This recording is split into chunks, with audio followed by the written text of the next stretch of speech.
Welcome to CyberBytes, the podcast, RSA edition. I'm Oliver Legg, co-founder of Asperon Search, and I've had the pleasure of knowing today's guest for a while. James Wickett, CEO and co-founder of DryRun Security, spent most of our first conversation teaching me how to smoke my first brisket. And then together we went through the roller coaster ride of hiring his first ever salesperson. DryRun are bringing a breath of fresh air to the static application security testing space and truly revolutionizing the speed and accuracy of SAST tools. Enjoy the show. Well, it's an absolute pleasure to welcome James Wickett, the CEO and co-founder of SAST security vendor DryRun. How's it going, James? Yeah, it's going great. Thanks for having me. I really appreciate it. Pleasure. How's RSA treating you so far? Yeah, RSA has been a blast. I mean, it's, RSA's just a lot of activity, a lot of things going on. It's been really exciting for us at DryRun Security because we're letting people know that there's a new SAST in town. We use an approach called contextual security analysis, and we just released a really cool report that people are really interested in and really loving. Yeah, so, awesome. Yeah, it's fun. Yeah. And you probably hold nearly the title of tallest man in cyber. So, well, okay, thanks. I appreciate it. Yeah, trying. You got to have some edge, some angle, I suppose. You just need to get a DryRun hat so that everyone will see. Maybe like a really big top hat, so I could just sort of, that'd be extend it by a foot or two. Yeah. But no, it's awesome to have you here, and especially at RSA itself. And the hot topic for you and DryRun, I mean, fresh off the press, last week was your SAST accuracy report. Yeah, that's right. Yeah, eager to, I guess, first of all, just hear what is DryRun actually doing and solving in the AppSec space. Yeah. And then how important is this report to demonstrate that? Yeah, I think if you take a look at any organization out there, and let's just say they have 100 developers, 200 developers, they're writing code at a faster and faster clip. No one sees that slowing down with vibe coding and all the stuff that's kind of coming out right now. Developers are able to push more code at a faster clip. But your AppSec or your ProdSec or your overall security team, they don't really understand what's going on in the code because it's moving too fast for a human to really keep up with it. This is where DryRun Security comes in. So that team of 100 to 200 developers, which is kind of a smallish team, they can easily make 1,000 code changes in a week. Mm-hmm. And that kind of makes a black box for your security team because they have no idea what's going on and they don't know what risk is going on. The only tools that have ever been on the market so far have just been to match patterns. So to look for like old school AppSec problems like cross-site scripting and SQL injection and SSRF and the whole normal OWASP type stuff. But that's not real risk in a modern organization. That's not how people always think about risk. It has nothing to do with authorization. You can't find anything that deals with enumeration of assets or like how you release new APIs that have the wrong roles or privileges or that kind of stuff. So it's been really cool. My co-founder and I were both like, we're both been in the AppSec industry for a long time. He ran internal security over at GitHub, so we're super excited that like there's a new way to do application security specifically for code, and that whole market is called SAST, and it's the Static Application Security Testing Group. So that's what we did in our report. We took some off the shelf, some of the leaders in the space, names like SimGrep or Sonar. And then we ran them head-to-head against DryRun Security, and we were just able to show that we're like over twice as accurate. And it's just kind of blowing people away whenever they're able to realize like they can see risk in a whole new way, and they don't have to write a bunch of patterns, write a bunch of rules. They're not spending a bunch of time fiddling with it, and it's just super cool. So, and was it 88% accuracy? 88% accuracy. The second best was like low 40s. Like in the low 40s. Yeah. And it's not wrong. Like the next one down was SimGrep, and I like SimGrep. They got good people. It's a good tool, but it's the nature of how all the tools have gone about like finding problems. They're always just like trying to do fine grain matching, just pattern matching, and that approach hasn't always been the most fruitful. We've always known that, but we've really never had a better way to do it. And the process that we built out is called contextual security analysis. It gathers a ton of context along several different vectors as soon as whenever the code hits, and then we're able to make a lot better, more accurate decisioning at that time, without having to write a bunch of patterns and rules and stuff like that. And because a lot of these things you just can't anticipate, like what a developer is gonna do. So yeah. And so you've got an awesome lead in comparison to the competition in the accuracy. You've published a report kind of demonstrating that. I guess coming on to more of the topic of now being a first-time founder CEO and having to actually get that to market and sell it.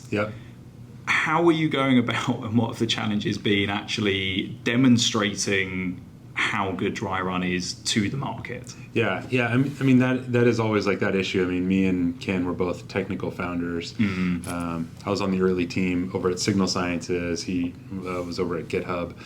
So we're both like we've built a better mousetrap, but how do you get everybody to see that? And so we started by trying to find some go-to-market folks. We were able to work with Aspiron for bringing on our first sales hire. There's that movement of like where you kind of go out of like founder-led sales to like founder-assisted sales, and then you continue to build out the sales function there. Me personally, I had a lot of development to do in that area. I worked in some of the go-to-market at Signal Sciences, like on the marketing side, and kind of doing like more customer engagement, or what now people call like developer advocacy or developer evangelism, but never kind of running like a full deal pipeline and trying to run that. So a lot of that's been some learning on my end a lot.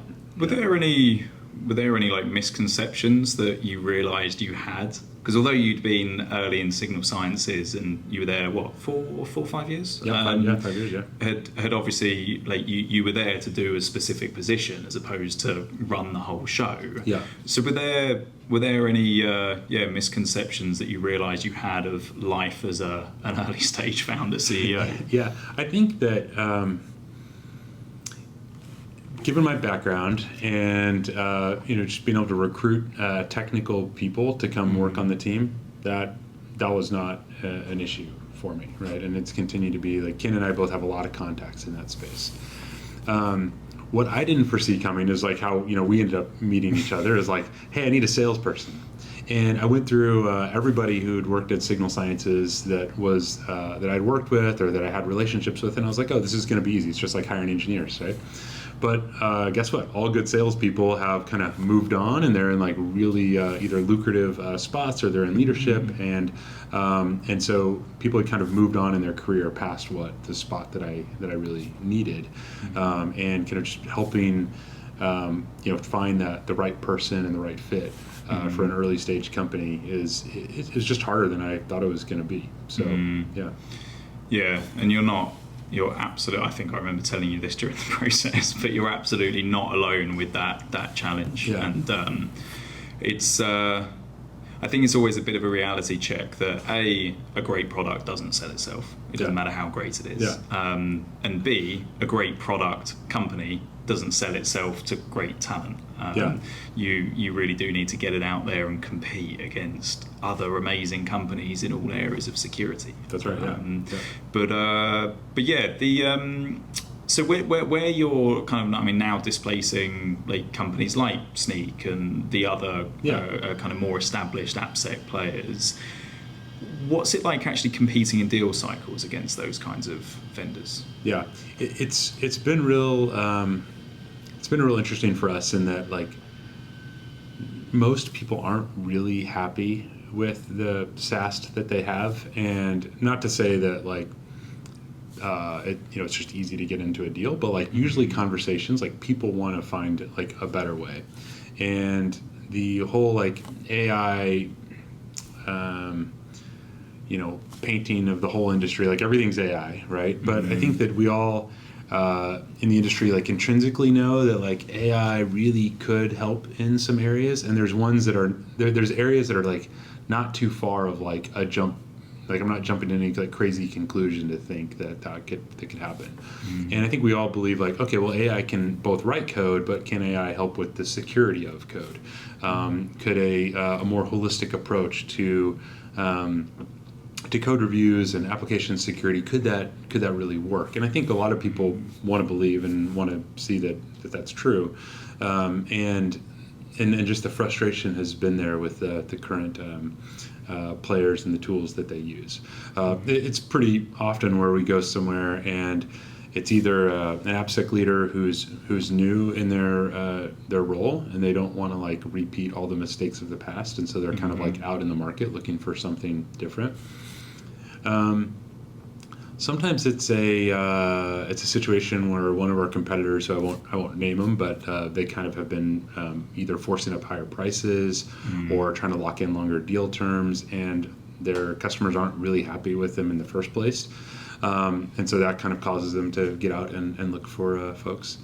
So we kind of see a mix. And so sometimes we go in places and they've just like disbelieved in the category of SAST for SAST, like code scanning for so long that they just like don't have anything. And they're like, we just never could find anything that worked, so we just kind of ripped it all out, or we just run this one tool, at compliance time or whatever off cycle, but our devs don't do anything with it. So it's a bit of a mix. Of course, like the more mature, the bigger organizations that we work with, and we have some great name brand customers out there.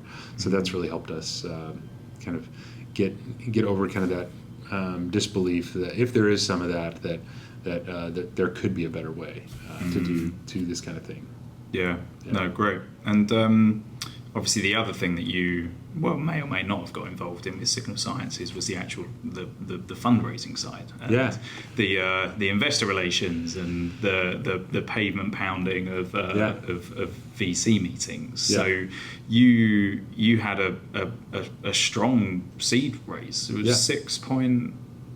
Yeah, we raised 6.2. 6.2. We kind of put our pre-seed and seed in our announcement of like 8.7. It's just kind of package that all together. So it's like a really, really good amount. Yeah. But was that a painful process, or was it a relatively simple one to get the commitment? I think that all fundraising is like a little bit of a painful process, or at least everybody that all my friends that kind of go through that. We're lucky to kind of end up with the partners we did, but I think for founders, especially technical founders that haven't taken on the onus of sales before, or like founder-led sales, and maybe they think they can find a couple design partners or something like that. But I think the process of fundraising really is a mimicking of like what you're going to have to go through sales anyways. So it is a bit of a crucible that helps you kind of figure out like what is it I'm doing, because just like you qualify customers, like you have to qualify your VC. Just like discovering like if you're a right fit and do they have other stuff in their portfolio and like what are they thinking about, because it's I think I had before I started, like I think everybody does, you have kind of a naive view of like how it is. You're like, oh, this is a great idea. We got throwing money at me. Yeah, it's like I might be raising for a week or two and then we'll be ready to go, right? And that's just not the case. So.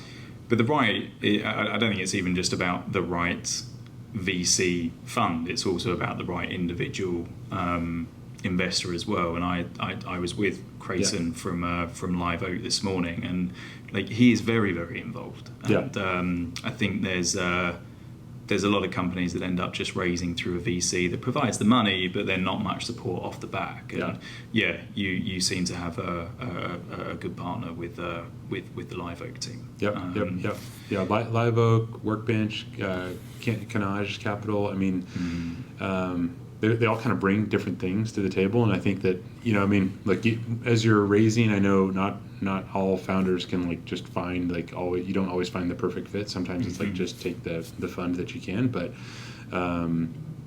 it's also like finding good partners who are like going to sit on the board with you, kind of be with you in the ups and downs, and kind of help guide you as you're going through the process. It's a big deal. And is that Andrew Peterson's a angel investor as well? Right? Yep. And he's one of our advisors too. Yeah. So it's nice to know that you did a good job at Signal Sciences, and he wanted to see you succeed on your own as well. Andrew's great. Signal Sciences was just a really great opportunity for me to kind of cut my teeth there, kind of get an idea of what it looks like to have a startup.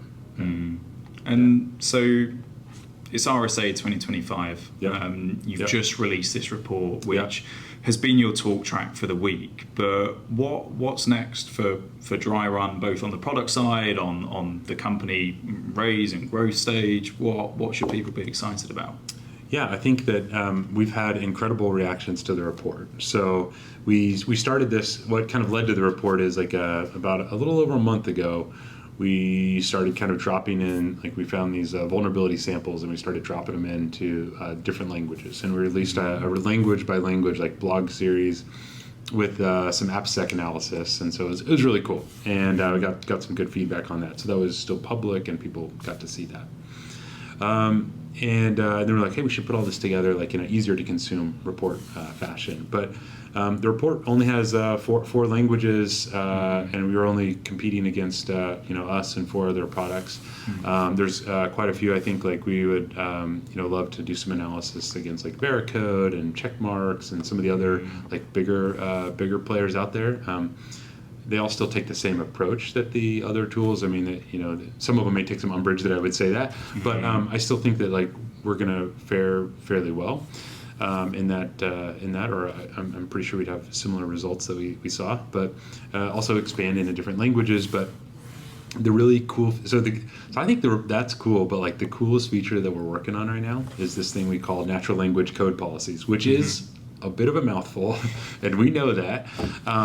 But we wanted to let people know it's like when you get DryRun, like you're not writing a bunch of rules, you're not writing a bunch of patterns. Like you can literally ask natural language questions and build up a code policy, and that lets you find risk in your system that has nothing to do with cross-site scripting or SQL injection or whatever. So ones we see often are like people looking at like how authorization is being handled, or maybe their Terraform setup, or their GitHub actions, or authorization issues, or sensitive data and logging. So anything that your organization really cares about and you want to prevent, and like some policy that you have, like you can instrument it in DryRun Security, and we'll have that enforced for you. And they're really high accuracy. They go into this really. If they can't figure out exactly what they want, they'll go into like full agentic mode and try to sort through the code. And does it take like a training time within the client's environment to be able to use the natural language questions, or is that immediate? There is some like ability for us to collect more background information to kind of build out the code policy. Usually our demos or our POCs will kind of go like we'll install. After a couple days, then we'll kind of sync back, look through their code insights report, which is like often the first time they're getting a true picture of risk in their system for like an AppSec leader or an engineering leader. Then we'll build a natural language code policy with them. It just takes a couple minutes, and we'll usually build 1, 2, or 3. We'll kind of quiz them on the stuff they want. We have some ways we help just kind of like our experts help them with that. And then they're able to have a like that better view into the system. So yeah, there is the ability to tune but we don't require like weeks of learning or like some like backlog of data or processing like 1,000 pull requests before it becomes accurate. Like it starts being accurate like immediately. And we kind of help guide you. And some people like them to be a little not inaccurate, but a little more open-ended. But it kind of depends on your organization, your intent by what you're trying to consume here. Yeah, awesome. And very much looking forward to seeing what the future holds. Thanks.